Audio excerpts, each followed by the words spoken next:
Hey everyone, आज की video में हम पढ़ेंगे टाइप्स ऑफ फ्रूटिंग बॉडीज़।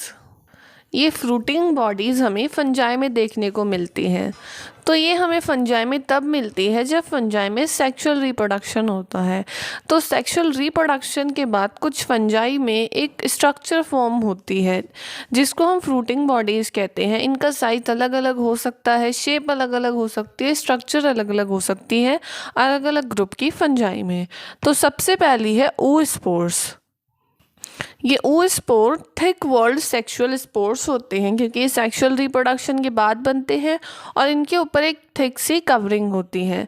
ये फर्टिलाइज्ड oospore से डेवलप होते हैं। इसका एग्जांपल है मेस्टिगोमाइकोटिना, यानी मेस्टिगोमाइकोटिना टाइप के फंजाई में हमें oospores देखने को मिलते हैं। सेकेंड है जाइगोस्पोर। तो जाइगोस्पोर का फॉर्मेशन इस तरीके से होता है, जैसे कोई एक फंगल माइसीलियम है, वो पॉजिटिव स्ट्रेन है या उसको हम मेल मान सकते हैं, और एक दूसरा फंगल माइसीलियम है जिसकी नेगेटिव स्ट्रेन है या जिसको हम फीमेल फंगस बोल सकते हैं।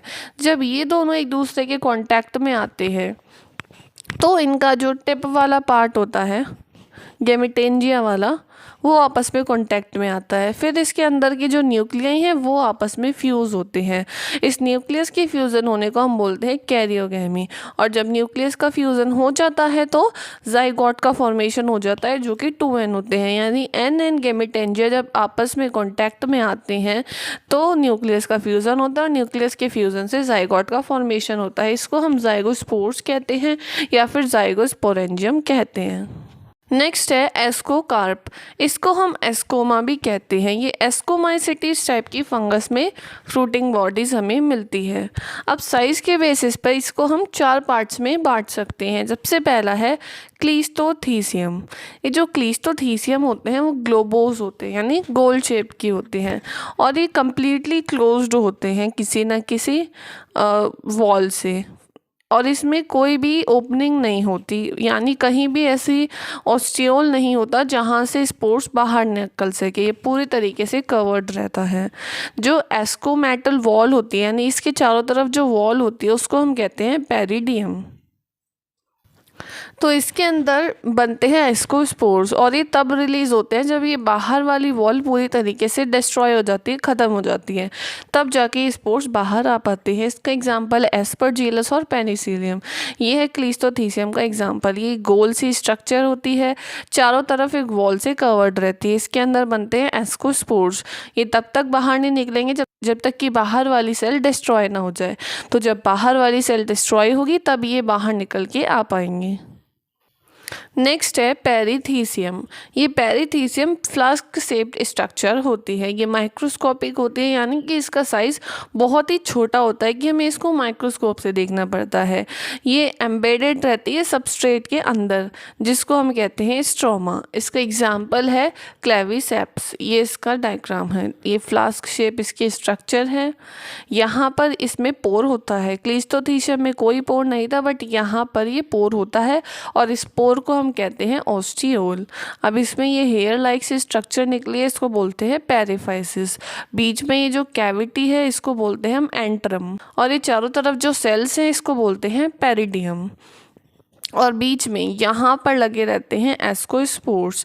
एस्कस है, एस्कस के अंदर एस्कोस्पोर्स लगे रहते हैं। ये यहाँ से निकला हुआ है, ये बाहर की ओर सीटा वाला पार्ट, और इसको हम बोलते हैं सीडियोपेरेन्काइमा। ये जो सेल्स होती हैं पेरिडियम की सेल्स, ये सीडियोपेरेन्काइमेटस सेल्स होती हैं।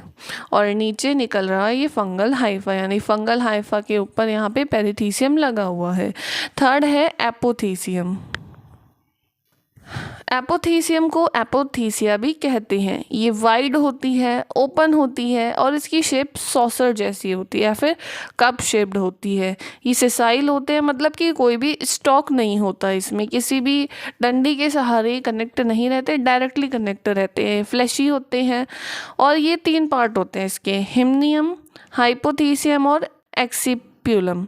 हिम्नियम में ही एसाई प्रेजेंट होते हैं, यानी इसके अंदर ही स्पोर्स बनेंगे। इसका एग्जांपल है पेजाइजा। पेजाइजा के अंदर एपोथीसियम हमें देखने को मिलता है। नेक्स्ट होती है स्यूडोथीसियम। ये क्वेश्चन लाइक स्ट्रक्चर होती है। ये वेजिटेटिव हाइफा के ऊपर अराइज होती है। इसका एग्जाम्पल है एस्कोमाइसिटीज। ये एस्कोकार्प के 4 टाइप थे। नेक्स्ट है अपना बेसिडियोकार्प। बेसिडियोकार्प को बेसिडियोमा भी कहते हैं। ये लार्ज स्पोरोफोर्स होते हैं या फिर फ्रूटिंग बॉडी होती है। इनका साइज़ काफ़ी बड़ा होता है। ये भी सेक्सुअल रिप्रोडक्शन के बाद बनते हैं और ये एक क्लब शेप्ड स्ट्रक्चर होते हैं जिसको बोलते हैं बेसिडिया। उसकी सरफेस के ऊपर ये बनते हैं। ये है बेसिडियोकार्प का डायग्राम। ये एगेरिकस फंजाई है, मशरूम जैसी दिखती है। ये है स्टाइप वाला पार्ट, ये है वेलम, और ये है अंदर वाला पार्ट गिल्स, और बाहर जो स्ट्रक्चर है उसको बोलते हैं पीलियस। इस तरीके की स्ट्रक्चर होती है ये बेसिडियोकार्प। ये थे चारों फ्रूटिंग बॉडीज़ के टाइप जो हमें फंजाई में देखने को मिलती हैं। अगर यहाँ पे आपको कहीं भी डाउट हो तो आप कमेंट करके पूछ सकते हैं। ऐसे ही और वीडियोस देखने के लिए हमारे चैनल को सब्सक्राइब करें। Thanks for watching.